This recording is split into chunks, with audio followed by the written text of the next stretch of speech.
अब चलिए आगे बढ़ते हैं। दिल्ली धमाके की जांच हर दिन एक नया मोड़ लेती जा रही है। अब जो खुलासा हुआ है उसने जांच एजेंसियों को हाई अलर्ट पर ला दिया है। टेरर ब्रिगेड संभालने वाली आतंकी शाहीन के तार अब तबलीगी जमात से जुड़ने लगे हैं। आरोप है कि जकात के नाम पर जुटी रकम देश विरोधी साजिशों में, देश विरोधी गतिविधियों में इस्तेमाल की जा रही थी।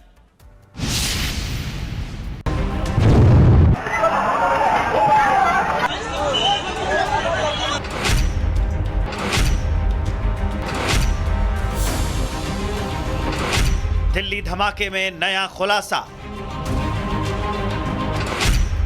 मैडम सर्जन का तबलीगी जमात कनेक्शन। जकात की आड़ में टेरर फंडिंग का खेल। दिल्ली बम विस्फोट का दायरा दिनों दिन बढ़ता जा रहा है। एनआईए की जांच में व्हाइट टेरर मॉड्यूल से जुड़े रोज नए नए खुलासे हो रहे हैं। अब मैडम सर्जन यानी डॉक्टर शाहीन का तबलीगी जमात से सीधा रिश्ता सामने आया है। शाहीन का रोल सिर्फ प्लानिंग तक सीमित नहीं था, बल्कि फंडिंग, भर्तियां और कनेक्शन बनाने का पूरा जिम्मा उसी के हाथ में था।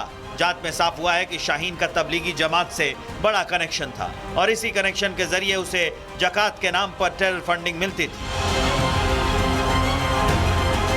एटीएस और खुफिया विभाग को मिले इनपुट बताते हैं कि जकात की आड़ में जमात से जुड़े लोग शाहीन, परवेज और आरिफ तक पैसे पहुंचाते थे और इन्हीं पैसों से तैयार होता था आतंक का खाका।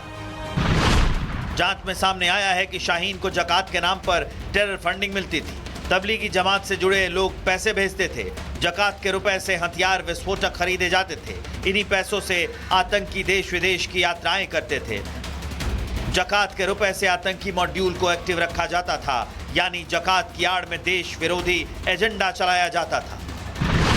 कमाई का 2.5% मुसलमान दान के रूप में देते हैं। सामाजिक संस्थाओं को पैसा दिया जाता है। जकात का मकसद गरीबों, जरूरतमंदों की मदद करना है। एजेंसियों की जांच में एक और बड़ा खुलासा हुआ है। तबलीगी जमात से जुड़े कुछ लोग चोरी छिपे वेस्ट यूपी से लेकर दिल्ली और जम्मू कश्मीर तक मीटिंग करते थे। फिर दुबई, ओमान और कई खाड़ी देशों में जाकर जकात इकट्ठा करते थे। फिर से ये रकम शाहीन और उसके मॉड्यूल को पहुंचाई जाती थी। एजेंसियों को शक है कि कुछ विदेशी मुस्लिम संस्थाएं भी फंडिंग में शामिल थी। जांच एजेंसियों ने 25 से 30 ऐसे मोबाइल नंबर ट्रेस किए हैं जो दिल्ली धमाके के बाद अचानक बंद हो गए। अब उन नंबरों से जुड़े IMEI पर चल रहे दूसरे मोबाइल की लोकेशन और कॉल डिटेल खंगाली जा रही है।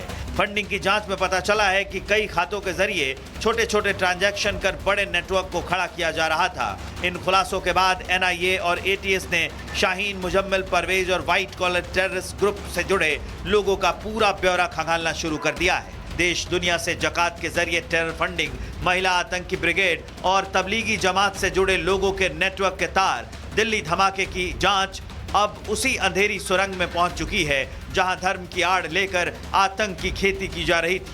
अहम सवाल है, इस फंडिंग चेन के पीछे कौन है? क्या जकात की आड़ में देश के दुश्मनों को बढ़ावा दिया जा रहा है? और क्या सिर्फ शाहीन अकेली गुनहगार है या तबलीगी जमात के अंदर छिपे देश विरोधी चेहरे भी इस आतंकी खेल में बराबर के साझेदार हैं? Bureau report, Republic Bharat. अब चलिए आगे बढ़ते हैं। दिल्ली धमाके की जांच हर दिन एक नया मोड़ लेती जा रही है। अब जो खुलासा हुआ है उसने जांच एजेंसियों को हाई अलर्ट पर ला दिया है। टेरर ब्रिगेड संभालने वाली आतंकी शाहीन के तार अब तबलीगी जमात से जुड़ने लगे हैं। आरोप है कि जकात के नाम पर जुटी रकम देश विरोधी साजिशों में, देश विरोधी गतिविधियों में इस्तेमाल की जा रही थी।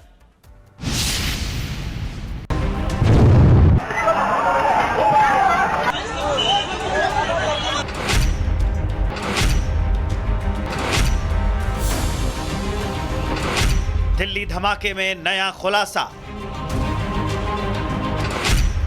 मैडम सर्जन का तबलीगी जमात कनेक्शन। जकात की आड़ में टेरर फंडिंग का खेल। दिल्ली बम विस्फोट का दायरा दिनों दिन बढ़ता जा रहा है। NIA की जांच में व्हाइट टेरर मॉड्यूल से जुड़े रोज नए नए खुलासे हो रहे हैं। अब मैडम सर्जन यानी डॉक्टर शाहीन का तबलीगी जमात से सीधा रिश्ता सामने आया है। शाहीन का रोल सिर्फ प्लानिंग तक सीमित नहीं था, बल्कि फंडिंग, भर्तियां और कनेक्शन बनाने का पूरा जिम्मा उसी के हाथ में था। जांच में साफ हुआ है कि शाहीन का तबलीगी जमात से बड़ा कनेक्शन था और इसी कनेक्शन के जरिए उसे ज़कात के नाम पर टेरर फंडिंग मिलती थी। एटीएस और खुफिया विभाग को मिले इनपुट बताते हैं कि ज़कात की आड़ में जमात से जुड़े लोग शाहीन, परवेज और आरिफ तक पैसे पहुंचाते थे और इन्हीं पैसों से तैयार होता था आतंक का खाका। जांच में सामने आया है कि शाहीन को ज़कात के नाम पर टेरर फंडिंग मिलती थी। तबलीगी जमात से जुड़े लोग पैसे भेजते थे। ज़कात के रुपए से हथियार, विस्फोटक खरीदे जाते थे। इन्हीं पैसों से आतंकी देश विदेश की यात्राएं करते थे। ज़कात के रुपए से आतंकी मॉड्यूल को एक्टिव रखा जाता था, यानी ज़कात की आड़ में देश विरोधी एजेंडा चलाया जाता था। कमाई का 2.5% मुसलमान दान के रूप में देते हैं। सामाजिक संस्थाओं को पैसा दिया जाता है। ज़कात का मकसद गरीबों, जरूरतमंदों की मदद करना है। एजेंसियों की जांच में एक और बड़ा खुलासा हुआ है। तबलीगी जमात से जुड़े कुछ लोग चोरी छिपे वेस्ट यूपी से लेकर दिल्ली और जम्मू कश्मीर तक मीटिंग करते थे, फिर दुबई, ओमान और कई खाड़ी देशों में जाकर ज़कात इकट्ठा करते थे। फिर से ये रकम शाहीन और उसके मॉड्यूल को पहुंचाई जाती थी। एजेंसियों को शक है कि कुछ विदेशी मुस्लिम संस्थाएं भी फंडिंग में शामिल थी। जांच एजेंसियों ने 25 से 30 ऐसे मोबाइल नंबर ट्रेस किए हैं जो दिल्ली धमाके के बाद अचानक बंद हो गए। अब उन नंबरों से जुड़े IMEI पर चल रहे दूसरे मोबाइल की लोकेशन और कॉल डिटेल खंगाली जा रही है।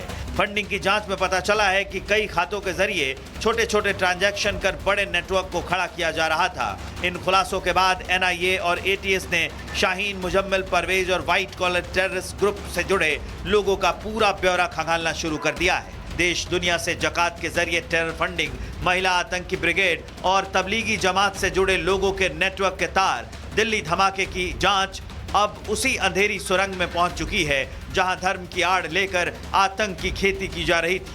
अहम सवाल है, इस फंडिंग चेन के पीछे कौन है? क्या ज़कात की आड़ में देश के दुश्मनों को बढ़ावा दिया जा रहा है? और क्या सिर्फ शाहीन अकेली गुनहगार है या तबलीगी जमात के अंदर छिपे देश विरोधी चेहरे भी इस आतंकी खेल में बराबर के साझेदार हैं? Bureau report, Republic Bharat.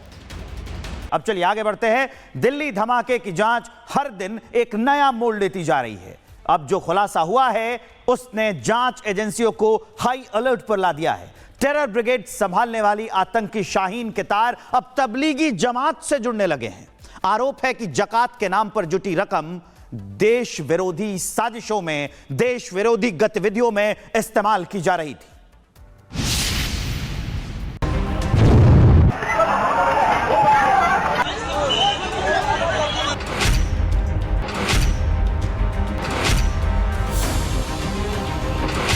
Delhi धमाके में नया खुलासा। मैडम सर्जन का तबलीगी जमात कनेक्शन। ज़कात की आड़ में टेरर फंडिंग का खेल। दिल्ली बम विस्फोट का दायरा दिनों दिन बढ़ता जा रहा है।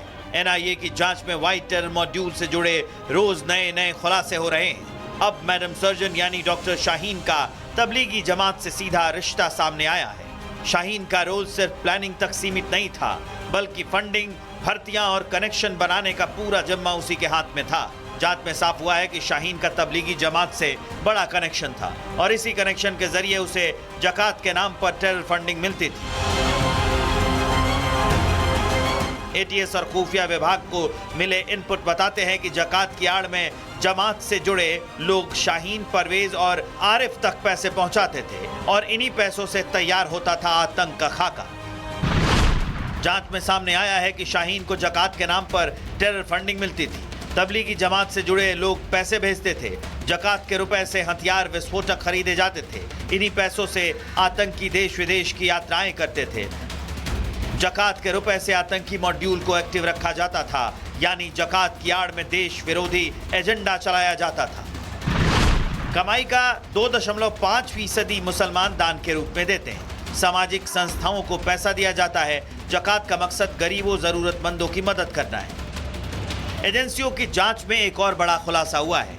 तबलीगी जमात से जुड़े कुछ लोग चोरी छिपे वेस्ट यूपी से लेकर दिल्ली और जम्मू कश्मीर तक मीटिंग करते थे, फिर दुबई, ओमान और कई खाड़ी देशों में जाकर ज़कात इकट्ठा करते थे। फिर से ये रकम शाहीन और उसके मॉड्यूल को पहुंचाई जाती थी। एजेंसियों को शक है कि कुछ विदेशी मुस्लिम संस्थाएं भी फंडिंग में शामिल थी। जांच एजेंसियों ने 25 से 30 ऐसे मोबाइल नंबर ट्रेस किए हैं जो दिल्ली धमाके के बाद अचानक बंद हो गए। अब उन नंबरों से जुड़े IMEI पर चल रहे दूसरे मोबाइल की लोकेशन और कॉल डिटेल खंगाली जा रही है।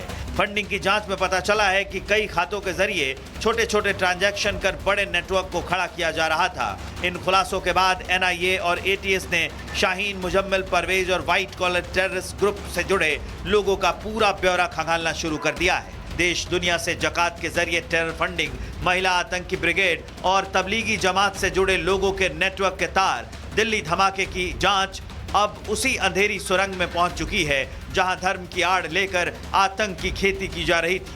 अहम सवाल है, इस फंडिंग चेन के पीछे कौन है? क्या जकात की आड़ में देश के दुश्मनों को बढ़ावा दिया जा रहा है? और क्या सिर्फ शाहीन अकेली गुनहगार है या तबलीगी जमात के अंदर छिपे देश विरोधी चेहरे भी इस आतंकी खेल में बराबर के साझेदार हैं? Bureau report, Republic Bharat.